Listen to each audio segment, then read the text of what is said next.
Vamos a retomar el concepto de divisor resistivo. En este caso, hay una fuente de 12 volt con dos resistencias en serie de 1K cada una.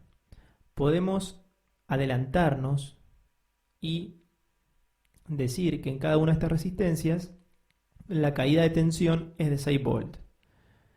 Para eso deberíamos plantear la ley de Ohm. El divisor resistivo lo que permite es calcular esa caída de tensión sin tener que plantear la ley de Ohm como la conocemos habitualmente.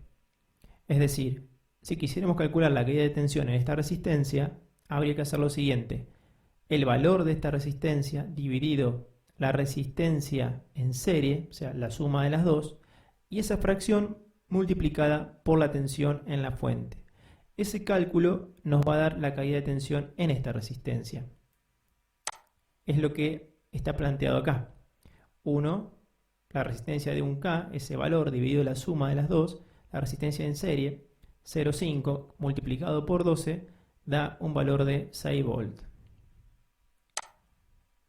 Ahora bien, a veces es necesario que la caída de tensión en una carga, para que funcione bien, sea de un determinado valor, que no necesariamente coincide con el valor de la fuente que usa nuestro dispositivo.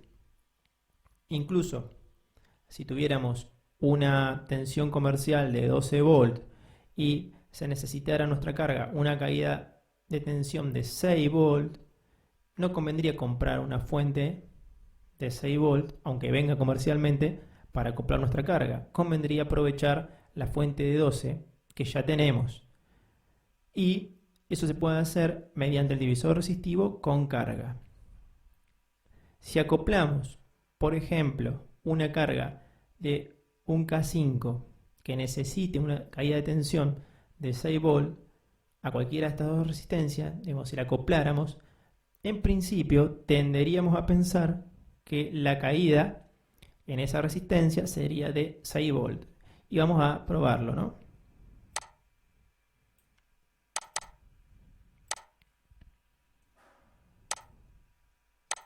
Bueno, como se puede apreciar, ahora también fluye corriente por la resistencia de carga. ¿Cuál es la caída de tensión a la resistencia de carga? No son los 6 volt que pretendemos, son solo 4 volt y medio. Bueno, ¿por qué? ¿Qué está pasando? En realidad, si pensamos en el concepto de divisor resistivo, ahora tenemos un paralelo acá. Estas dos resistencias la podríamos pensar como una sola. Y si la pudiéramos pensar como una sola, podríamos calcular el divisor resistivo para obtener la caída de tensión en este paralelo. Se calcularía de la siguiente manera. ¿Sí? El paralelo de la resistencia de 1K con la de 1K5 dividido la suma de la resistencia que quedó más arriba más la suma del paralelo de las resistencias de carga y la otra de 1K. Entonces, esta fracción, este cociente da 0,375 que multiplicado por 12, o sea, sería el 37,5% de 12, que es exactamente 4,5 volt. O sea que para esos valores de resistencias de 1K en cada una de estas, no se está cumpliendo lo que necesitamos, la caída de 6 volt en la resistencia de carga, que es para nosotros la de 1K5. Entonces, en realidad, para que la caída de tensión en la resistencia de 1K sea de 6 volt o bastante parecida a 6 volt, necesitamos que este paralelo se parezca mucho a la resistencia que en este caso tenemos ubicada acá. En este caso particular, el paralelo de estas dos resistencias, si no me equivoco, da 600 ohm.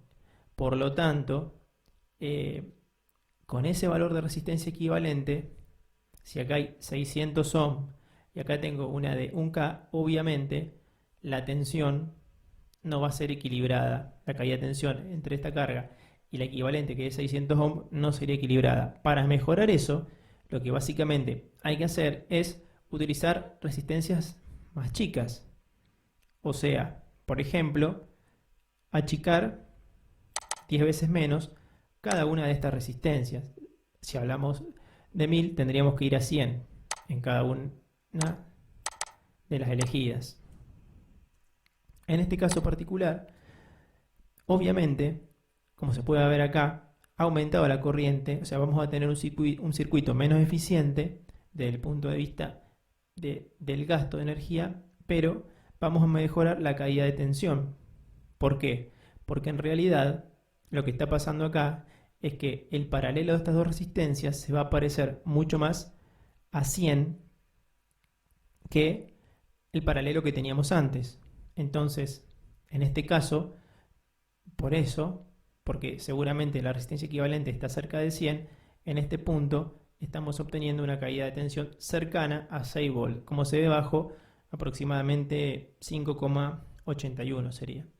Yendo a los cálculos, si nosotros lo hiciéramos calculando, se puede ver, ¿sí? Tendremos que hacer el paralelo de la resistencia de 100 ohm con la de un K5, dividido la suma de las resistencias que nos quedarían en serie, por 12 da más o menos aproximadamente 5,81. Coincide exactamente con lo que nos muestra la simulación, ¿sí? Entonces, se mejoró mucho la caída de tensión, es muy cercana a 6 en este caso, aunque obviamente nunca va a ser exactamente igual a 6. En este caso, obviamente, la fuente es de 12 volt. Vamos a ver qué potencia está demandando. La potencia que demanda, digamos que le demanda todo el circuito, es de, ahí abajo está, 743 miliwatt. Bueno, vamos a ver qué pasa si aún achicamos 10 veces más ambas resistencias. Por supuesto que vamos a tener un circuito menos eficiente, ¿sí? Ahora, como vemos, la caída de tensión en la resistencia de carga mejoró aún más, es prácticamente los 6 volt. En este caso podríamos decir que entre los 6 volt y los 5,98 no hay diferencia. Y la potencia aumentó mucho, ¿no? Porque pasó, aparentemente, está en 7,22 watts, ¿sí? Está unas cuantas veces arriba de los 700 de antes, de los 700 mili, o sea, 1000 veces más grande, ¿no? No, 10 veces más grande. Así que bueno, en realidad, de los dos circuitos, ¿sí? De los dos últimos circuitos, obviamente acá obtenemos mejor caída de tensión, pero con el anterior uno podría decir que está bastante bien, es bastante aproximado a lo que nos interesa. O sea que 5,81 volt estaría bastante bien para utilizarlo.